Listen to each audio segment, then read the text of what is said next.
On behalf of the Commission on Higher Education and the UNIFAST Board, I welcome the Chiefs of Staff and the Scholarship Coordinators of our legislators from the House of Representatives and from the Senate to this Tulong-Dunong Program orientation themed Transparent, Digital, Proactive, or TDP.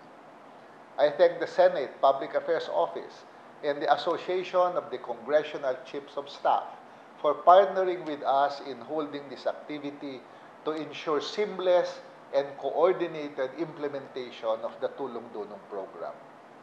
I thank our legislators and education champions from our legislative branch of government for continuously supporting particularly the funding needs of our educational assistance programs like TDP to ensure their continuous implementation. With your continued assistance, I am proud to say that more than 500,000 students are now benefiting from TDP and TES. Sa bagong Pilipinas, tuloy-tuloy ang tertiary education subsidy at tulong-dunong program. We in CHED recognize the significant contributions and involvement of your respective offices to the realization of the tulong-dunong program.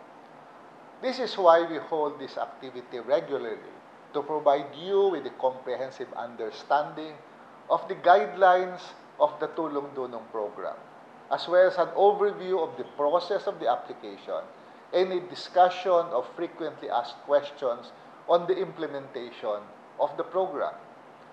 Through this orientation, we foster synergy, efficiency, and innovation in advancing the mission of the program of providing educational subsidy to our students.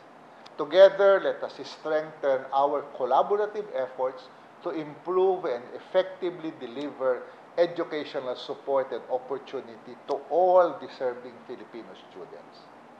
I look forward, after this meeting, we will be transparent, digital, and proactive in the implementation of the Tulong-Dunong program.